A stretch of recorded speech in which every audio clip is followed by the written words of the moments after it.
Welcome to your program Campus. I am Sudhanshu Ranjan and today we are in the campus of Bangalore University, Bengaluru. ये बेंगलोर का बेंगलुरु विश्वविद्यालय है और उसी के प्रांगण में आज हम हैं और इस कार्यक्रम में हम आज कर्नाटक में उच्च शिक्षा की स्थिति के बारे में चर्चा करेंगे. So we shall be discussing the state of higher education in Karnataka, and this is a very old university and it has the largest number of constituent colleges running into around 700 colleges. So that way it is perhaps the biggest or largest university in the whole country, and it has also a glorious tradition which has produced several luminaries and its alumni are spread throughout the world. So first of all, I would request the Vice Chancellor Dr. N. Prabhudev to give a brief introduction about the university, about the history, and then the discussion will be thrown open to the public and then comments will be invited. So please. I'm basically a cardiovascular and a thoracic surgeon, but it's challenging to serve the needs of the students and the teachers. Bangalore University, I must congratulate the Doordarshan for piling up such a wonderful program as to make all the students of the country what the campuses are all about. We must really thank you for this wonderful program. To give a brief introduction of Bangalore University, it was carved out of the erstwhile Mysore University in 1964. Then we had about 16,000 students and 32 colleges affiliated to Bangalore University. Now it has grown into virtually one of the huge largest universities in Southeast Asia. We have about 654 colleges affiliated to the Bangalore University. Then we have 58 disciplines in the postgraduate department. We have 325,000 students, under the affiliation of the Bangalore University. We are, adopting the system of, semester system in the academic studies.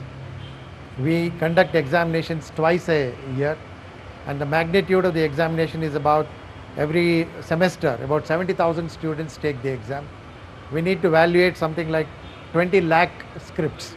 200,000 scripts every 6 months, and now you see we have the privilege, or we are proud to announce the results within 25 days.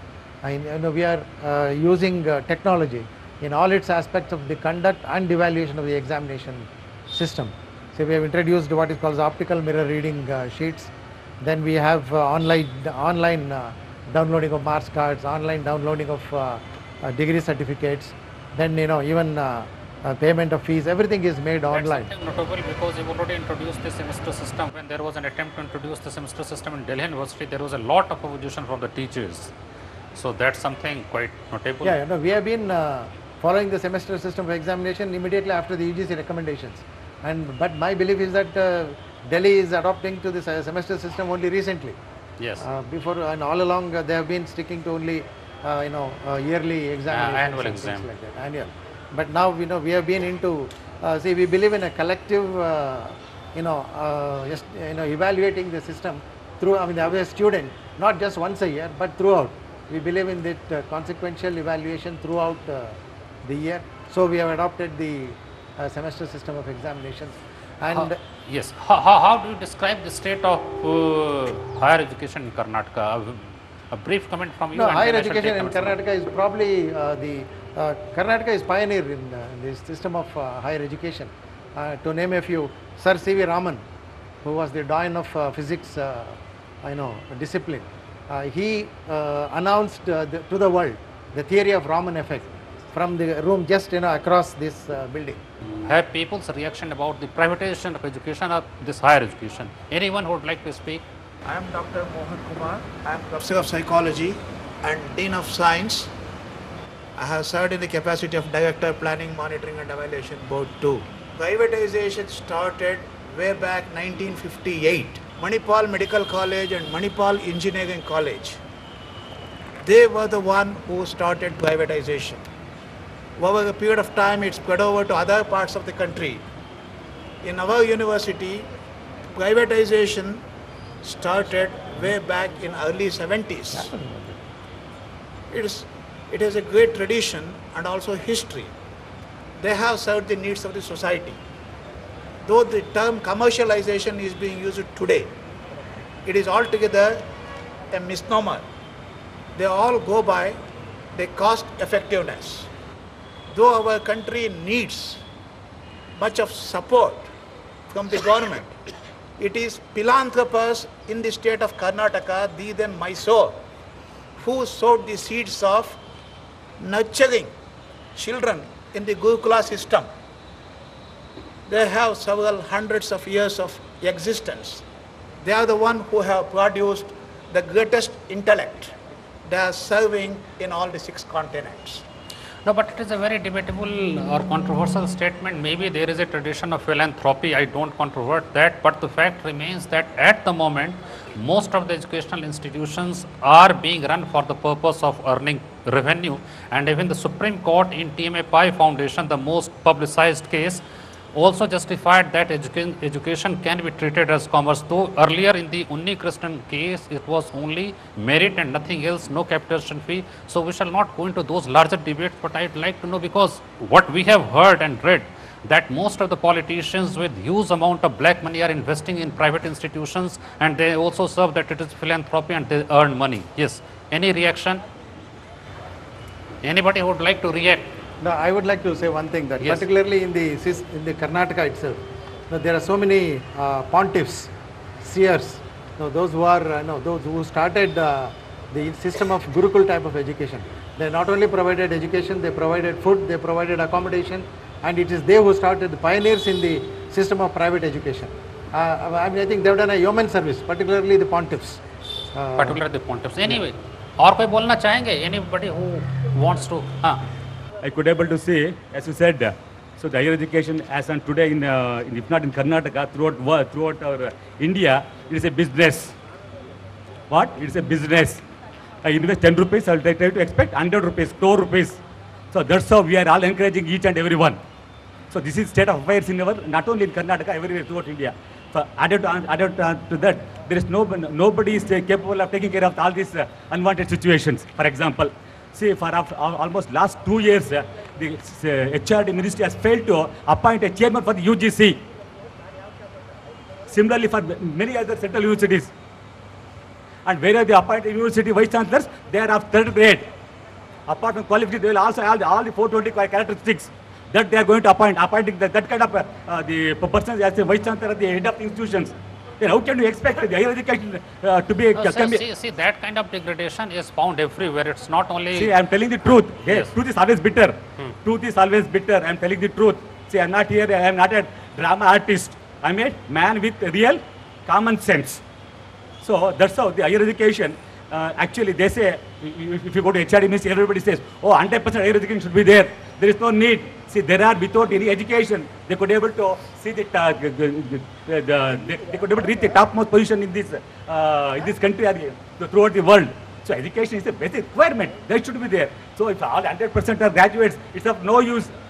See, nowadays, if you watch any You TV, mean to say that education has become a business? business. Okay. Here I want to raise 2 important issues.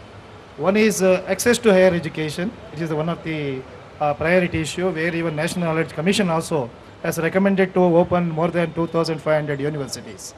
And hardly about 17% of our younger population are entering into the colleges and universities. Still a larger percentage of the people are deprived of higher education. I think Government of Karnataka has initiated very progressive steps for expanding the higher education by opening of large number of universities and also giving the permission for the colleges to open up new type of innovative courses as well as the programs. Second thing is that one side the quantity as well as expansion, how it is important, equally important is the quality of higher education. So access and quality has to go together, then only we can achieve the very spirit as well as the What is objective. your perception? My perception about quality is that Taking off from what Sir said about quality, we at the MBA department firmly believe that quality comes from the kind of teachers appointed. When I was a student, we had quality teachers only at the university level. Today, we have more than about 63 to 65 colleges under us, and we find that there are excellent teachers. There are research labs in these private institutions, so-called private institutions, and these teachers are doing serious work and serious research, and there is quality thanks to teachers in these private institutions also. It's not only one-sided, there is the other side which is good as well.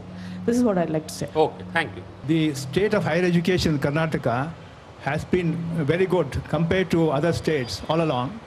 And as you all know, Karnataka is known for good quality education. But of late, it is facing several problems. Not just our university, not just the universities in Karnataka, but universities all over India are facing some common problems, which I would like to present before you. First of all, there is a lack of qualified, dedicated, and committed faculty in sufficient number in the universities.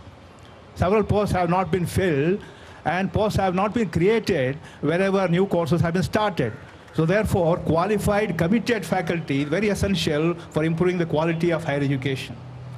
Secondly, more than infrastructure and money and buildings and all that, there is a lack of quality, academic atmosphere in the universities. The universities have become very complacent. There's a need for competitive atmosphere in the universities. People who are doing very well, who are doing projects, who are excelling in their teaching, research, it should be rewarded. So there should be a system which recognizes merit, which recognizes people who are doing very well. Wherever I get these kinds of complaints that there are vacancies which are not being filled up and there is not academic atmosphere and people are not stimulated, that is a common complaint. Yeah, but you as a teacher, I would like to know your role, what you as an individual are doing. I can make because it's very suggestions, easy sir. to point fingers, but if everyone soul searches, Yes. introspects, and tries to find out whether I am responsible also to contributing to the rot, to what extent you find yourself responsible. We are doing our duties to the maximum, to the fullest of our abilities. And No, you may be doing, I don't say, I don't know you, you may be doing, but Yes. everyone says others are not doing, I am doing, that is the problem. So therefore, one should institute proper systems of recognizing the people who are doing very well. The machinery is very sluggish. So it is not responsive to the problems of the students and the What way it is and the sluggish? teachers. What way it is sluggish? That is the admissions are delayed, results are delayed, papers are delayed, and people are facing problems. Just now the Vice Chancellor was saying that he has been able to, would you like to comment? They say that we should not recruit any new teachers for at least a block period of 2 years. Why? Because the state government gave sanction to the university government, UGC pay scales. So it was a huge burden on the state exchequer. Yes. And so they put a limited faculty to be working. So that's the reason why there has been a ban. And of course, the lack of strength of faculty is a universal problem, not just Yeah. Everywhere I get the same complaint. as far as the sluggish administration is concerned, see, we are dealing in a situation wherein there are no recruitments. There are no recruitments for the vacancies that have arisen. So, say a person who has to do one man, about 10 people's work has to do by one person. And moreover, most of these, say particularly in the say non-teaching variety, see, the people are getting promotion from the lower cadre. They need to be trained with computers. They need to be trained with the latest mechanisms of pedagogy of administration. It is difficult to train the non-teaching faculty with the latest pedagogy because they are not so used many to computers. problems, yes. So that helps in Yes. sort of. Please introduce yourself. I would like to tell you one thing. When you talk of the quality and quantity, the quality and quantity both restored in the hands of the university administration system. And the expansion of higher education also lies with the university authorities and university academic bodies. And our own academic bodies goes to the LIC and they only give the sanction to the colleges. How the quality will come down? Unless and until there is a political influence and political interference in sanctioning the colleges, in accommodating What the is the reality? Reality is very simple, that there will be a vested interest people who accommodate the colleges without caring for the quality. That's the fact. That's the fact. Unnecessary, there's no point in blaming the society. You mean to say that higher education, HIGHER, Yeah. has now become a higher education, HIRE? Yes, 100%. Higher has been hired. That is what you mean to say. 100%. Huh? There's no doubt. Okay. The results and admissions are completely done online. And if you see the semester scheme, it is very faster and you have your portions to be completed in very easy way. And you are ready for your exams if you have a test in your college. And the semester scheme is very useful for all of us. And in a year, we have two exams, which is helping us a lot. And so the results and admission are comparatively very faster. So as you see. you're happy. That's Yes, good. sir. That's good. Yes. Actually, I am disagree with the ma'am because the degree is not about depending upon the teachers. It's about self-study. Like, and the moreover that we are practicing the same thing of the theory knowledge. Why not we are getting a practical thinking like in autonomous college? Have you done any crime with studying at Bangalore University? I'm asking the same thing. Okay, okay. So you disagree with the teacher. Anybody else? Yes. My beloved teachers are telling that higher education should be improved through computerization and all something. So there should be that. But we are facing internet facility from past 10 months. We are bringing to the notice of higher authority, but there is no such, there is no solution to it. You don't have internet connection? No, it has gone bad from last 10 months. It is not yet ready. And there is no basic... One is internet. What is the other problem? There is no basic needs. There is no drinking water facility. There is no toilet facility is not there in this entire campus. Drinking water, toilet. And also about the facilities regarding the instrumentation. There are the instruments in our department worth of number of lakhs. Say for example GCMS, it is worth of 40 lakhs. It is simply dumped in the instrumentation room just for the reason they are not ready to spend the 30,000 for its repair. It is simply dumped in the instrumentation room since from the last 2 years. We the students being a part of Bangalore University are really proud to be a part of Bangalore University because the facilities provided by Bangalore University are really immensible. Like for example, the revaluation procedure has become more simpler and the exams, that is a semester system which have been conducted by the Bangalore University are really good and helpful to the students, and the results are online, which helps the students who are in final years to apply for their post-graduation level and to apply for the jobs. So we want to thank all the members of the Bangalore University for providing us with such good facilities. That's good that you are not cribbing. Most of the people are cribbing. This facility is not here. Yes, Mamta. Representing the BBM department from Adarsh College. And to tell you, in 2002, I was a student of the same university from the Commerce Department, and I have to thank all my professors because of whom I am the HOD of BBM Department of SR and Adarsh College. It is also a private institution, right? And I had good facilities over here, good faculty over here who has made me capable today. And I'm serving that institution, which is a private institution, and students are really benefited with the facilities what we're given. And we are also affiliated to the Bangalore University, and examinations are conducted on time, the results are given on time. There's a lot of improvement I'm seeing from past 6 to 7 years. A lot of improvement because I'm there in this academic field from 7 years, and there is a lot of improvement which has been seen, not only here, but also in the affiliated colleges. At the outset, I sincerely congratulate and thank the DD News channel, which has come all over from Delhi in order to get the feedback about the higher education or the status of higher education in Karnataka as well as India. In fact, the state or the status of higher education in Karnataka in particular and in India in general is highly deplorable for two specific reasons. The reason is establishment of private universities, deemed universities, and also privatization of education. In this process, in fact, at one side, the UGC is talking about 1 million enrollment every year in higher education. This is going to be curbed by the private universities as well as the deemed universities. This is my view as a teacher served in the university for more than 34 years, visiting most of the colleges. In fact, the amount of fee structure, even in spite of the circulars and instructions being given by the university, they are not at all caring for the fee structure fixed by the university. In fact, they are charging more. In this process, what is happening? The common people or the common students who are very poor who are representing the private institutes. Yes. Anyone from the private institute? Privatization has definitely contributed so much to the society and giving good standards in education.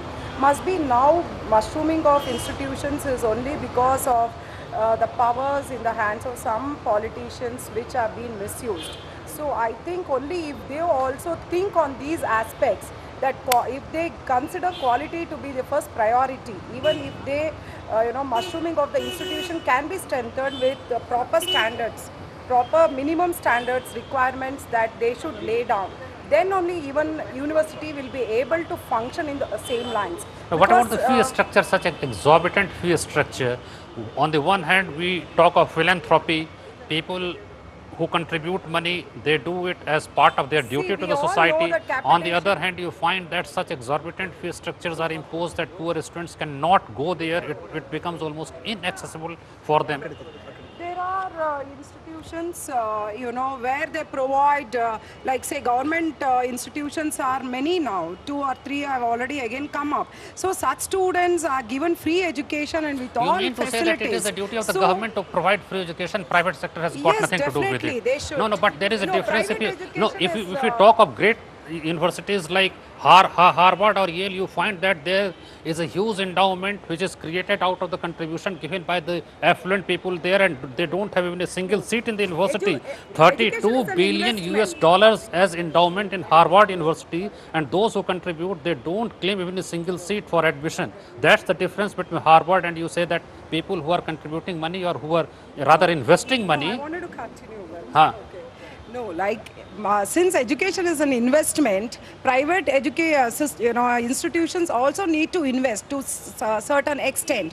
And some students are definitely given scholarships and free seats to meritorious students. By that, they are definitely encouraging. So I would also like to quote, there are many colleges who are serving like that in those lines. Okay. Thank you very much. I'm keenly following the growth of higher education in Karnataka because I was associated with the university for the past 25-26 years as a member of Senate Academic Council and visiting many colleges in the LIC committees, because we observed that many institutions earlier, they were so good, they were aimed only for providing quality education to the students.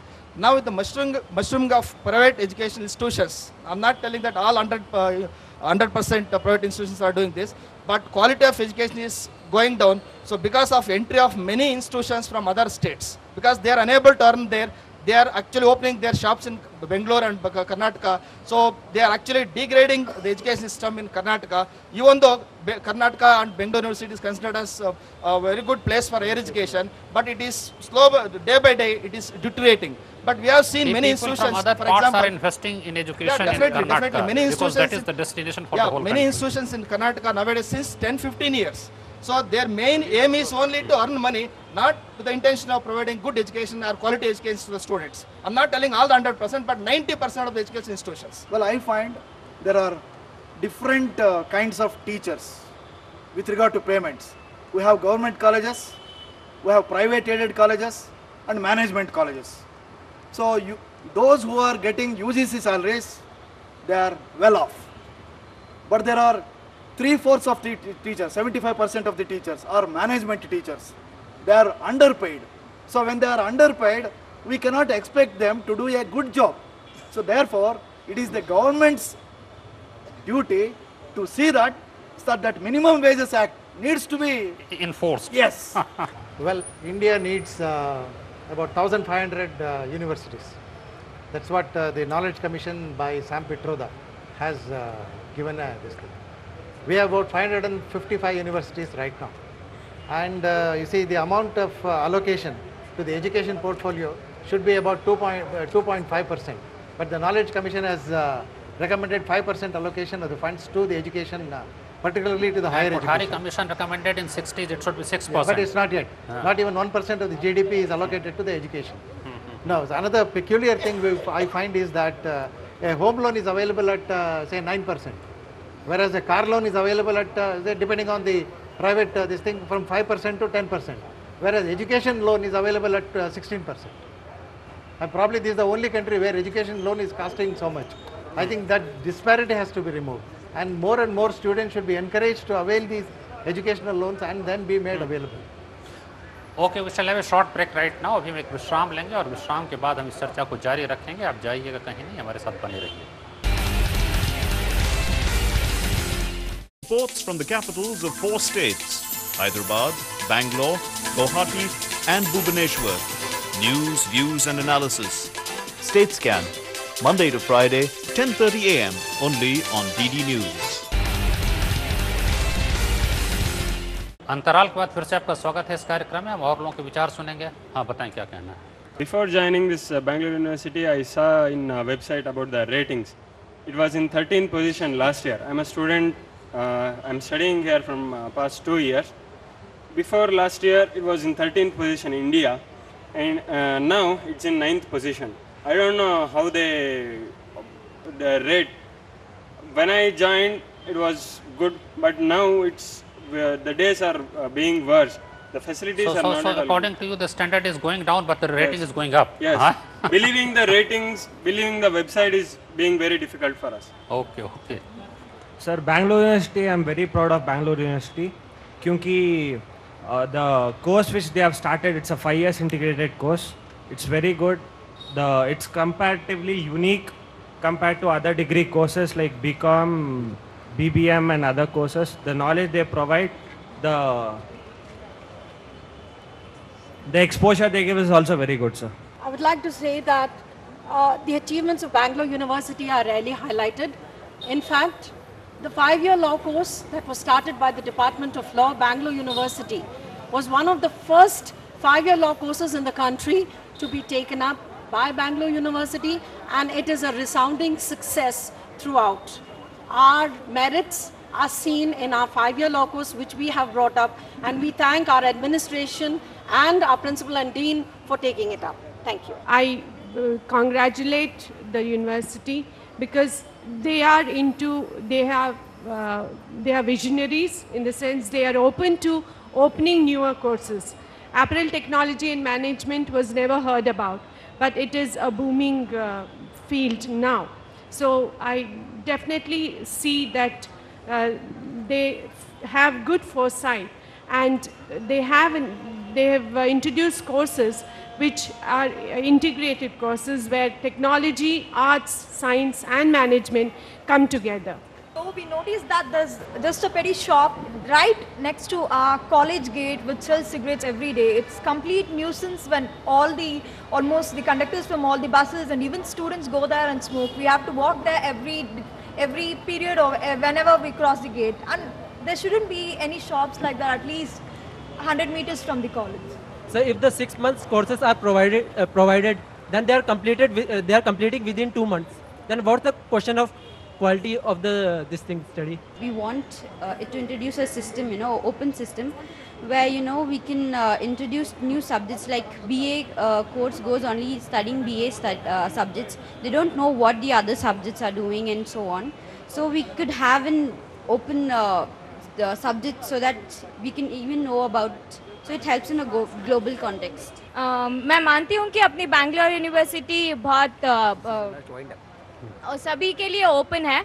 It is open to all, and I am thankful for it that I am part of this Bangalore University.